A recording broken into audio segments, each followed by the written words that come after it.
सभी को नमस्कार। कैंडल सीक्रेट्स के 53 वीडियो में आपका बहुत बहुत स्वागत है। और आज के वीडियो में हम इस टॉपिक पे बात करने वाले हैं कि जब भी कोई ट्रेंड एक रेगुलर बेसिस पे अगर तेजी के ट्रेंड में या मंदी के ट्रेंड में होता है तो उसको किस तरीके से डील करना चाहिए और किस तरीके से उसको देखना चाहिए। देखिए, जैसे आप यहाँ पे निफ्टी का हाल फिलहाल का चार्ट देख रहे हैं, और निफ्टी का हाल फिलहाल का मतलब ये मैं आपको डेट भी बता देता हूं। निफ्टी का जो ये डेट है ये है 25 अप्रैल 2025। ये आप यहां पे देखेंगे, इसका एक ट्रेंड जो है लगातार ऊपर की साइड यहां पे जा रहा है, आप यहां पे देखेंगे। और 25 अप्रैल को यानी फ्राइडे का दिन था, तो इसके अंदर एक बेरिश कैंडल यहां पे फॉर्म हुआ है, जिसके अंदर करीबन निफ्टी इंट्राडे में 500 पॉइंट नीचे आ गया था। बट हम यहाँ पे एक टॉपिक यानी एक पैटर्न के ऊपर बात कर रहे हैं, क्योंकि कैंडल स्टिक पैटर्न मैं इस वीडियो के अंदर बात करता हूँ, कैंडल स्टिक के ऊपर ही बात करता हूँ। तो कैंडल स्टिक के बारे में ही मैं आपको पैटर्न समझाना चाह रहा हूँ कि जैसे कोई भी ट्रेंड तेजी का है, जैसे आप लास्ट ट्रेंड क्या देखेंगे, अगर इस चार्ट के ऊपर आपको दिखाई दे रहा होगा तो साफ साफ दिखाई दे रहा होगा कि पिछला ट्रेंड क्या है, तेजी का है। तो अगर बाजार मंदा आता है तो उसमें फर्स्ट स्टेप यानी फर्स्ट अटैक जो होता है सेलर का, फर्स्ट अटेम्प्ट या फर्स्ट अटैक जो सेलर का होता है, उसके अंदर कभी भी कोई भी जल्दबाजी सेलिंग खेलने की ना करें। क्योंकि देखिए होता क्या है कि बाजार जब इतनी बड़ी तेजी लेता है तो उसके अंदर एक फर्स्ट अटैक बहुत फास्ट सेलर का आ जाता है। कई बार उसे हम प्रॉफिट बुकिंग की तरह भी ले सकते हैं, उसे हम प्राइस के रिट्रेसमेंट की तरफ भी ले सकते हैं, जो एक जर्नल प्राइस बिहेवियर की तरह भी माना जाता है और प्राइस बिहेवियर की तरह काम करता है। अब इसको ट्रेड कब करना चाहिए या इसको क्या समझना चाहिए कि ये कब जो है रिजेक्ट कर सकता है या ये डाउन साइड में ही कन्वर्ट हो सकता है।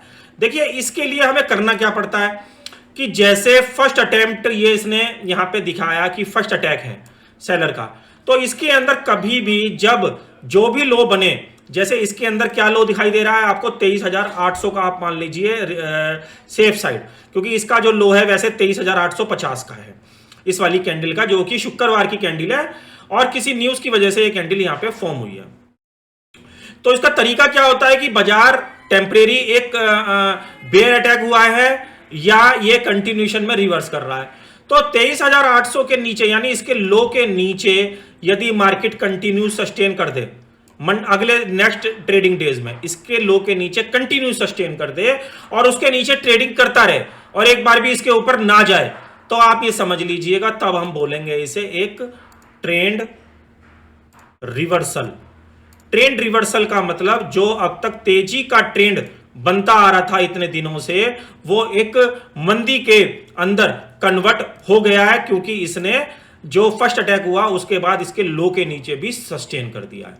तो इस तरीके से कोई भी जो ट्रेंड होता है उसको हम इसी तरीके से देखते हैं, मगर कभी भी इस कैंडल को देखते हुए अगले दिन जाके सेल नहीं कर देते हैं, अगले दिन मार्केट यदि ओपन हुआ है, क्योंकि बहुत ज्यादा चांसेस होते हैं कि यहीं से घुमा के बाजार को दोबारा हाई की तरफ लेके चला जाए। तो इसलिए हमेशा इसके लो के नीचे सस्टेन होने पर ही हमेशा सेलिंग के लिए सोचें। अदरवाइज जब तक इसका लो सेफ है, यानी जब तक इसका लो सेफ यानी नहीं कट रहा है और ये सेफ है, तब तक इसके अंदर कोई भी जल्दबाजी इसके अंदर सेलिंग की साइड की ना करे, क्योंकि उसका एक मूल कारण यह है कि इसका जो पिछला ट्रेंड है वो है बुल। तो जब बुल की साइड को ट्रेंड होता है तो उसको इतनी जल्दी वो नेगेटिव नहीं होने देता डेली चार्ट पे। तो ये एक तरीका हो गया। और ऐसे ही हम बात करते हैं दूसरे एग्जाम्पल की, जो कि मैं बैंक निफ्टी का चार्ट लेके आ रहा हूं। ये बैंक निफ्टी का चार्ट है, ये भी 25 अप्रैल और 20 अप्रैल का चार्ट है। तो यहां पे आप देखेंगे इसका भी ट्रेंड जैसे निफ्टी की तरह, भाई इसका भी बुली साइड होगा। तो ये बुल साइड चल रहा है और इन दोनों चार्ट के अंदर क्या दोनों के अंदर डिफरेंट है, देखिए जो मैं चीज वहां पे आपको समझा रहा था वो चीज यहां पे कंफर्म हो चुकी है। आप यहां पे देखें कि बैंक निफ्टी के अंदर फर्स्ट अटैक यहां पे सेलर ने किया। कौन सी तारीख को आप जाके देख लीजिएगा, ये करा 23 तारीख को। ये 23 तारीख की कैंडल है, 23 अप्रैल की। तो फर्स्ट अटैक जो इसने 23 अप्रैल को किया, तो मैंने अभी क्या थंब रूल बताया आपको कि वो कभी भी फर्स्ट अटैक जो हुआ है उसके नीचे सस्टेन नहीं होना चाहिए। तो देखिए ये जो है ना, इसके नीचे भी सस्टेन हो गया फ्राइडे में, यानी फ्राइडे में जो कैंडल निकल के आई वो भी इसके नीचे ही फॉर्म हो गई। यानी जो इसका लो है वो क्या लो है, वो लो है 23 तारीख वाली कैंडल का 55,160, 55,150 मान लीजिए सेफ साइड। 55,150 के नीचे अगली कैंडल दोबारा फॉर्म हो गई और क्लोज भी हो गई। क्लोज कहां हुई है, क्लोज हुई है ये 55,658, 55,658 पे ये क्लोज भी हो गई और इसने लो मारा 55,200 का। तो हम इसको कह सकते हैं एक बार को कि ये कहीं ना कहीं ट्रेंड रिवर्सल में जा सकता है, क्योंकि यहां पे दो कैंडलों ने एक साथ बेयर अटैक किया है, यानी सेलर ने कहीं ना कहीं यहां पे जोरदार अटैक किया है, जिसकी वजह से बैंक निफ्टी के अंदर करीबन 2000 पॉइंट का डाउनफॉल हमको इन दोनों कैंडलों की वजह से देखने को मिला। अब इसका पता, अब इसको ऊपर जाएगा या नहीं जाएगा, इस चीज का कैसे पता करेंगे। जो इसका लो है, जैसे इसका लो है प्रीवियस कैंडल की सेलिंग कैंडल का क्या लो है 55,160, तो मोटा मोटा मान लेते हैं 55,200 के ऊपर दोबारा बैंक निफ्टी क्या नहीं होना चाहिए, सस्टेन नहीं होना चाहिए। यानी अब इसके लिए क्या बन गया, ये बन गया इसके लिए एक सप्लाई एरिया। अगर मैं आपको आधा घंटे के चार्ट पे दिखाऊं और आधा घंटे के चार्ट के हिसाब से बात करें तो आप यहां पे देखेंगे बिल्कुल वही जो मैं आपको बोल रहा हूं कि जैसे इसने कहां पे अटैक किया, यहां पे अटैक किया। आप ये देखेंगे यहां से जब इसने तोड़ा तो ये 55,000 मोटा मोटा मान लेते हैं 55,155 का रेट आ रहा है। देखिए जो मैं 55,150 बोल रहा हूं, तो जब तक ये इसके ऊपर सक्सेसफुली अब सस्टेन नहीं करेगा ऐसे जाके, तब तक ये ट्रेंड रिवर्सल जो हुआ है ये यहां पे अभी ट्रेंड रिवर्सल ही रहेगा।